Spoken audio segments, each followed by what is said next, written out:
Recognize Senator Roraback. Thank you, Mr. Chairman. This is a bill that was before this committee last year and simply extends to man's best friend something that man already enjoys. And what man enjoys is if you're attacked by a mean dog and it rips your leg apart and you have to go to the doctor and get stitches, you can, and if the owner of the mean dog knew the dog was mean, you can ask the owner to pay for your stitches. But if that mean dog attacks your nice dog and rips your dog into shreds and you have to go to the vet, current law is unclear whether you could ask the owner of the mean dog to pay for your vet expenses, and this bill would make sure that you would be able to have those expenses reimbursed by the owner of a mean dog who knew the dog was mean. Thank you, Mr. Chairman. Thank you, Senator. Is there a discussion regarding the bill? Representative Hetherington. I would suggest the bill is appropriate to put on the consent calendar. The motion is to place the item on the consent calendar. Is there objection to the motion? Senator Roraback. Thank you, Mr. Chairman. Good afternoon. For 18 years, I've served in the General Assembly, and for 18 years, I've been of the belief that the state should not be in the business of extinguishing life. For the 18 years I've served in the General Assembly, I've felt equally strongly that the state should not be in the business of breaking faith with victims of crime. In the wee hours of May 27th, the State Senate passed a bill in 2011 which has the effect of undermining to a substantial degree the integrity of our criminal justice system. Without the benefit of a public hearing, and in violation of the express representation made to victims of crime by judges, prosecutors, and victim advocates, we enacted an early release program, the effect of which is to be permitting people to be released from prison much sooner than was promised to the victims of their crime. I'm not asking you to take my word for it. Rather, I would point you to the testimony of our state's victim advocate, who has stated that many violent, undeserving offenders are being granted risk reduction credits for reasons which defy logic and stand in stark contrast to public safety. Ladies and gentlemen of the Judiciary Committee, our Commissioner of Corrections, our former Commissioner of Corrections, Teresa Lance, served on a transition team convened by Governor Malloy to make recommendations on how best to improve public policy in the state of Connecticut. In connection with her work in that regard, she made a recommendation that we consider an early release program for non-violent offenders. I understand that our state faces budget challenges. I understand that we save money when we close prisons. But I also understand that last week, many, many victims of crime came to this building to tell us that they felt voiceless in this process. No one had asked their opinion. And now, I'll just give you but one example, a couple from New Fairfield whose daughter was strangled by an individual. And after years of going through the criminal justice system, they agreed to a plea of manslaughter. That plea made the individual who killed their daughter eligible for early release. Judge Carroll, at the time of sentencing, told the family that the individual who killed their daughter would serve a minimum of 27.5 years in prison. No ifs, ands, or buts. The family left the court that day secure in the knowledge that the state wouldn't lie to them, a judge wouldn't misrepresent the facts to them.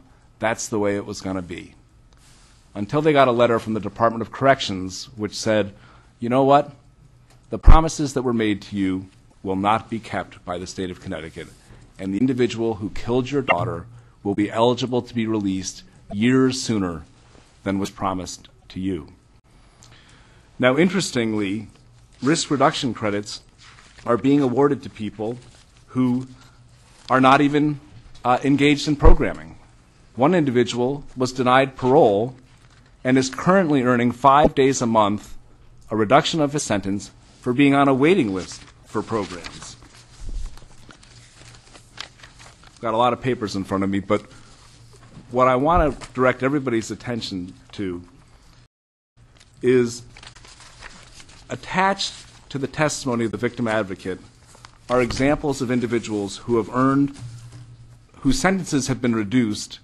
One individual convicted of manslaughter in the first degree with a firearm, his sentence has been reduced by 249 days to date. He has completed no programs and received several disciplinary tickets. Another individual convicted of sexual assault in the first degree with the use of force has received a reduction in his sentence of 160 days, with numerous disciplinary tickets, no programs completed. I haven't often felt unclean as a member of this body. It's a body I'm very proud of, quite frankly, and my years of service have made me look at elected officials in a higher regard, not a lower regard. But when I met with these victims of crime, and when they told me that they feel as if they have been disregarded callously, and that the integrity of the state is no longer something they can believe in, that registered with me. And now we're considering repealing the death penalty and replacing it with life in prison without the possibility of parole.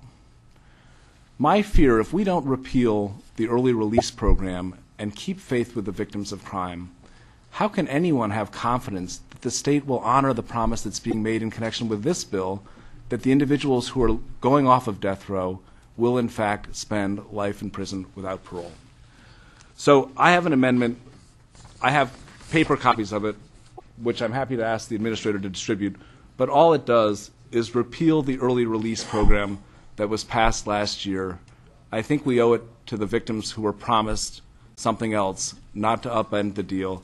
If we want to have an early release program, let's debate it, let's do it prospectively, but let's keep faith with people who are very much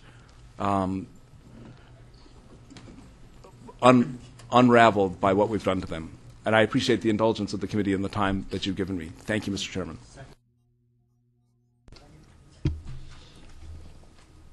Senator Roraback has proposed an amendment which has been seconded by Senator Kissel. Is there discussion regarding the amendment? Is there discussion? If not, Chair will try. Oh, I'm sorry. Representative Holt-Winfield? No. Just very briefly, I would urge my colleagues to reject the amendment.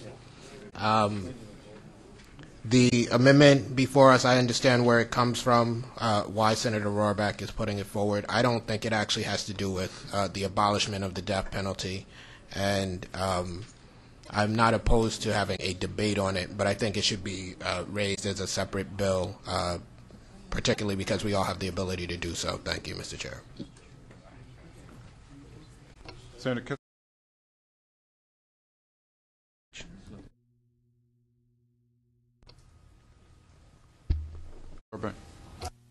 Just briefly to respond, first to Senator Gomes, I certainly am willing to work with Senator Gomes and anyone else on this committee who wants to construct an early release program that doesn't have the effect of breaking faith with people who were made promises by the state. I've never thought the death penalty should be a partisan issue, and it will disappoint me greatly if keeping faith with victims of crime and a vote on this amendment becomes a partisan issue. And Representative Holder-Winfield, this is not just another issue that we can sweep under the rug.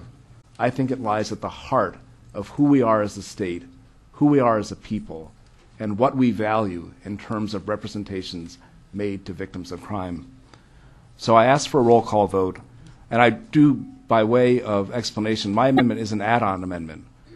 I remain a believer that the state should not be in the business of extinguishing life, but I also believe that if we can't keep our promises, it's going to be a much harder sell to repeal the death penalty, and I urge support. Thank you, Mr. Chairman. Is there further discussion? If not, the item before the committee is Senator Roraback's amendment It is in written form